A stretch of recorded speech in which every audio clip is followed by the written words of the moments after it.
I'm Matt Boyer, Senior Vice President of Corporate Development and Investor Relations for Xilinx. Xilinx is proud to be a sponsor of this year's YWCA's Tribute to Women Awards. Xilinx is at the forefront of technology innovation, designing adaptable and intelligent platforms for integration in electronic systems across a wide variety of end markets. We are very much a multinational company with nearly 5,000 talented employees around the globe.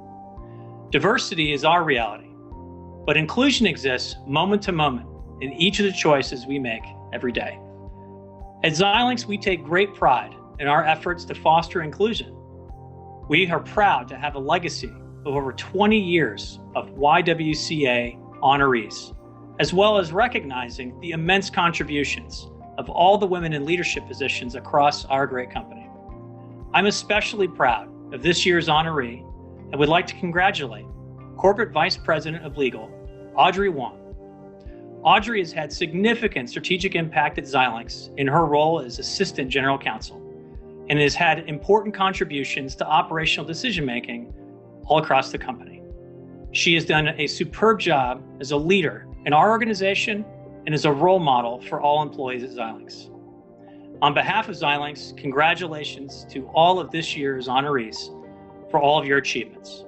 And lastly, thanks to the YWCA of Silicon Valley for all that you do to support and empower women. My name is Jeanette Lee. I'm Senior Director, Technical Marketing and Solutions Engineering at CommScope. My team primarily works with competitive analysis, performance testing, and solution certification engineering. Leadership for me is about understanding where you are today so that you can show people what the possibilities could be for tomorrow. And it's a two-way street, because not only do you want to talk about what could be, but you also need to work with the team and what their aspirations are and what their needs are. Because while you have company organizations' goals, you also have personal goals. People want to be impactful, they want to make a difference. And what they look for from a leader is help in getting them to be the most impactful that they can in their day-to-day. So my name is Kelly Durbin. I am Medical Director for Leadership Development at Palo Alto Foundation Medical Group. A time when I felt like a leader, it's really interesting. I don't feel like me being a leader is about my personal achievements. I really feel like a leader when I see others be successful. So when somebody has an aha moment or navigates a difficult situation or influences or leads an initiative and does it successfully, I feel like a leader because I know I'm part of what helped bring out the best in them. My name is Elizabeth Bailey. I'm the Director of Engineering and Plant Operations at Kaiser Permanente San Jose. I lead the engineering and construction and capital projects at that location.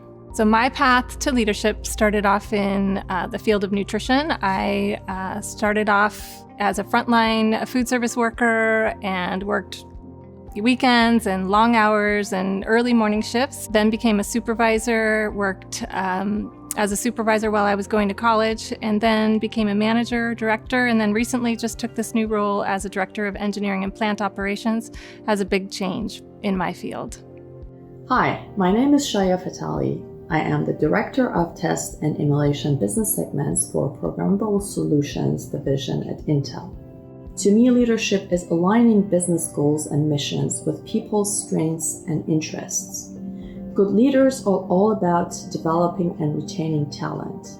Good leadership is about fostering a culture where leaders and high performance can thrive. Hi, I'm Suchitanarayan. I'm Vice President and Deputy General Counsel, North America Commercial Legal at Informatica. Leadership to me means having an impact. It doesn't necessarily mean the person who's the loudest or the most active, but the person who's had the longest or greatest impact in terms of the ideas they introduced or changes that they've made that have lived on long after that person has left the role. Hi, my name is Maria Harton-Swart. I'm currently the Contracts Director at Lockheed Martin Space in Sunnyvale, California. I manage the strategic missiles and defense programs with 10 plus multiple programs throughout the United States. I think I feel like I become a leader when I see my team grow, and I see them flourish, and I see them take on challenges that are outside of their regular job jar and challenge the status quo. I think when I see my team do that and develop in that way, I feel as though that I'm offering them the full potential and opportunities to allow them to grow. And as a leader, it's my objective to make sure that they are successful. Hello, my name is Cathy Chow, and I'm the Senior Vice President of Worldwide Sales Strategy and Operations at VMware. I volunteer at Stanford and Santa Clara Universities, and I'm a director at the Asian Pacific Fund. I've had a very circuitous path to leadership. When I was younger and raising a family, I really couldn't travel. So I ended up doing a lot of lateral moves in many different functions: marketing, IT, procurement, manufacturing, sales and sales strategy. And what that allowed me was a very broad cross-functional view in how an organization works, which has made me a very well-rounded leader. Hi, I'm Robin Matlock. I recently retired from VMware after 11 years and 7 as their Chief Marketing Officer. I'm coming off a 30-plus year career in enterprise software, and I'm now focused my energy on serving on public and private boards and growing my advisory work. The times when I feel most like a leader is the dark times, is the hard times. It's also when I often feel the most alone. But to me, leadership is about being willing to make the tough decisions, to take into consideration all the factors, but ultimately make a decision that's better for the greater good and align people to that decision and move forward. And sometimes it's in the hardest of times, the crises, the stressful times, when your leadership skills are really needed most, and that's when we know, are you really leading, or are you waiting for someone else to take the reins? And those are the times that have defined my successes as a leader.